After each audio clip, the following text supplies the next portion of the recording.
First Graphene is perfectly placed to deliver the graphene revolution, owing to its ability to produce industrial scale volumes of graphene fit for delivery into industry, and it can warrant consistently high quality graphene from a continuous 100 tonne per annum production facility due to world leading process control and proprietary analytical techniques.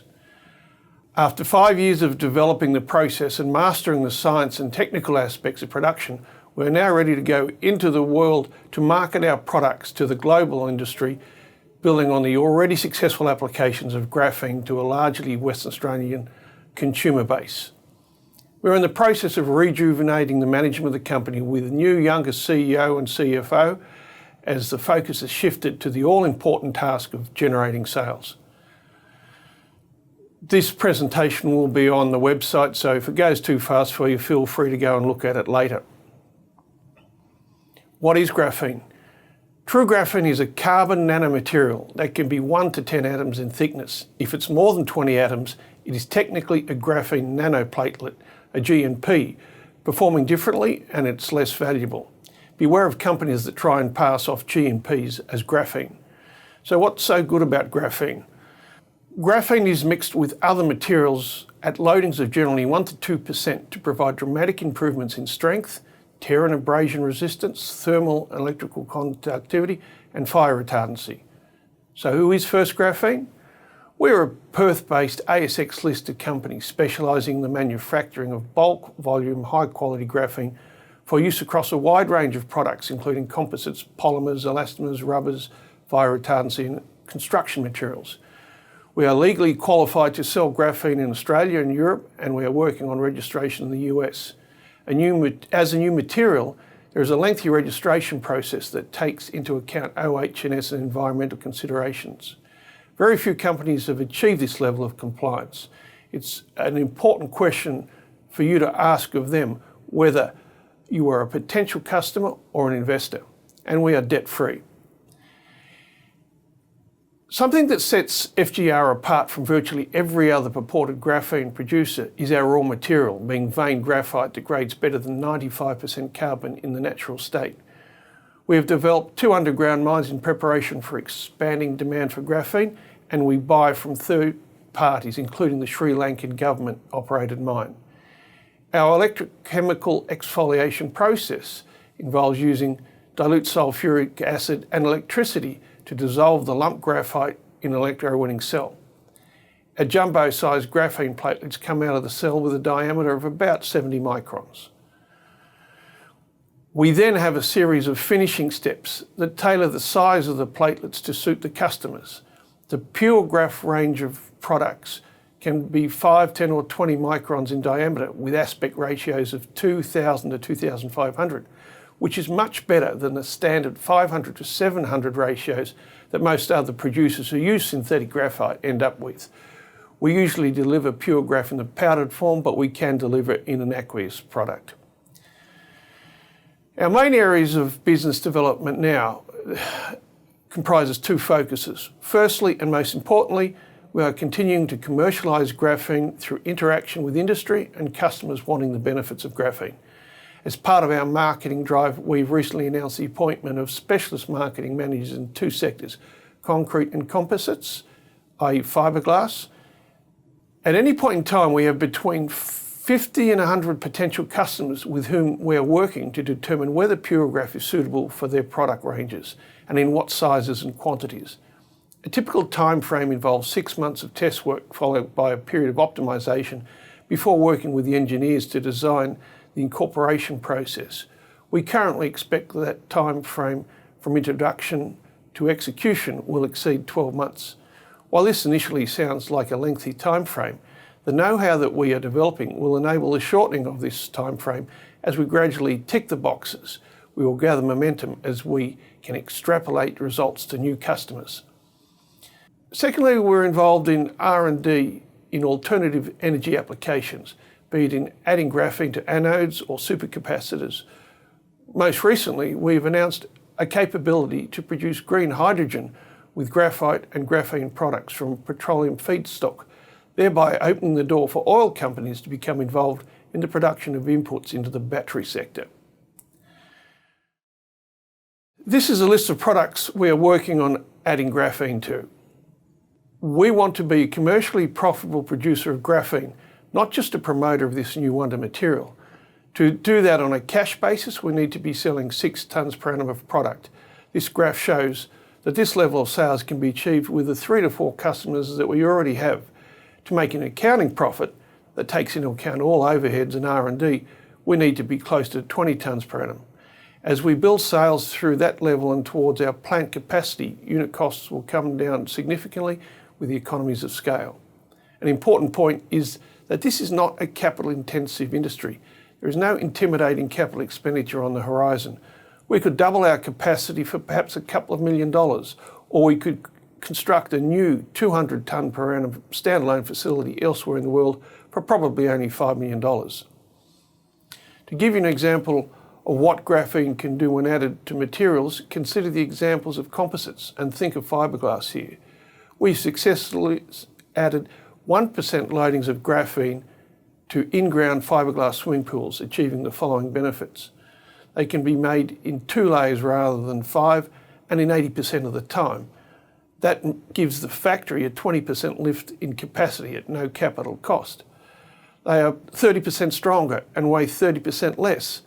The hydrophobic feature of graphene prevents the ingress of groundwater that can lead to blistering on the surface of the pool walls. The same benefits apply to fiberglass boats. You wouldn't need to dry dock these boats for a month each year, as they wouldn't absorb the moisture to begin with. The fiberglass composite market is worth about $60 billion per annum. Many fiberglass products could benefit from the addition of graphene. Carbon fibre can be made strong with graphene, and according to one of our customers, it can reduce manufacturing costs by 10%. There's a vast range of products that could benefit from graphene, from the obvious ones such as boats, fiberglass, roofing and polypipe, to specialised products such as oyster pots used in commercial farming. Cladding on apartment and office buildings is another potential market, and of particular importance here is the fire retardancy that comes with graphene. Rubber is another area where graphene can make a real difference, but you need to remember there are many different types of rubber. We need to continue to work with rubber specialists to identify where the greatest benefits are. The automotive and specialty tyres for industry equipment will benefit from increased tensile strength, tear resistance and abrasion resistance. Buildings is another potential market, and of particular importance here is the fire retardancy that comes with graphene. We are selling graphene to steel blue boots for strengthening soles of those boots whilst delivering better grip. I recently purchased some rough terrain walking shoes with graphene, and I found that graphene provides incredible grip. They call that graphene grip. We are selling graphene to NewGen, which is adding to polyurethane sacrificial liners for bucket wheel reclaimers in the iron ore industry. Extended field trials have shown that the graphene in the liners causes them to last 6 times longer than existing liners. Until now, they've generally lasted 6 to 9 months, but with graphene, they could conceivably last more than 2 years. Maintenance downtime is the enemy of the high volume iron ore industry in the Pilbara, moving more than 1 billion tonnes per annum. Rio is very keen to adapt this new liner. While talking about the mining industry, the iron ore producers have all had serious fires in their processing plants when their screens have caught fire from time to time. 2 years ago, Rio lost $100 million of production through one such fire. We have proved that with 1% graphene additive, these screens will not propagate flame at atmospheric oxygen levels. They will smoulder and they will smoke, but there will be no flame and therefore there is no fire. Composite shipping pallets are similarly placed. While they last twice as long as wooden pallets, there is a big fire risk. Existing fire retardants are included, but they don't prevent them from burning. They just retard it. We have shown that these pallets won't burn at all when you add graphene. Cement-based concrete contributes about 8% of global CO2 emissions. This could be cut by 1/3 with the addition of graphene. We've demonstrated that by adding just 0.8% of our PureGRAPH, we can deliver 34% improvements in compressive strength and 27% improvements in tensile strength. The result is stronger and lighter concrete. Another benefit is the reduction of permeability by better than 50%. It takes concrete a week to cure, and it does so inconsistently, which leads to micro cracks. The thermal conductivity of graphene assists in the flattening out of the thermal gradient so the temperature is more even as it cures. This leads to a significant reduction in micro cracks, through which water can subsequently migrate to attack the rebar. Thus, graphene can significantly reduce concrete cancer. These are some examples of the products. Firestop. We have a global patent on Firestop, a self-extinguishing barrier paint to thermal volatiles. That was developed by Adelaide University. Take wooden structures as an example. When wood burns, it is the gas that is released by the heat and flames which fuels the fire. With Firestop, which is impervious to gas, that gas would not be released into the fire. You wouldn't get the structural deterioration of the wood, and you would avoid the intumescent effect of collapsing buildings. So that's very important for firefighters.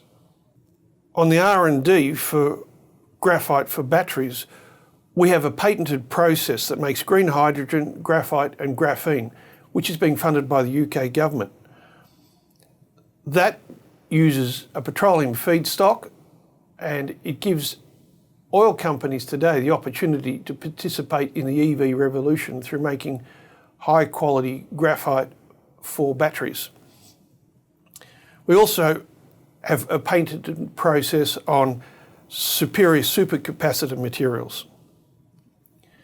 Here we have the strategic roadmap showing the products we've been working on and the direction we're going into. In terms of financials, the company has just under 3 million cash in the bank at the moment. Our market capitalisation is generally between 120 and 130 million. We're getting a lot more interest out of the US investors, and you see the volumes and the share price improving over the last few months as a result. The board of directors, we comprise a small tight team of 3 directors. There's myself with financial experience, analytical experience. There is Andy Goodwin, who's one of the world's leading graphene scientists, and we're very lucky to have him on the team. And Michael Quinnett is a commercial lawyer from Melbourne. Senior executives that you see there, Michael, Paul Ladislaus and Dave Bennett, they keep the wheels turning in the manufacturing process. To summarise what First Graphene is, it's the world leading producer of high quality bulk scale powdered graphene. We've demonstrated that it can be used in many different materials, and we're at the position now with a new CEO who's very commercially driven. He's not an operational guy, he's business development and commercially driven. He's leading the push with the appointment of specialist marketing managers in different product lines to take our product to the world, to build on the experience and the success we've had in Western Australia and turn this into a truly global company. The first example of a breakthrough agreement on that front is with Gerdau. Gerdau is a $10 billion capitalised steel manufacturer in Brazil. We are just in the process of closing a deal with them that gives them exclusivity in Brazil and South America, and it'll be a 50-50 joint venture with Gerdau and First Graphene, and that's the first major step in taking this to the rest of the world, and that promises to be very rewarding for us. So we're on the cusp of a very rapidly rising sales curve, and we know we're the highest quality. We just have to make sure that the rest of the world knows it and we show them how to use graphene. Thank you, ladies and gentlemen.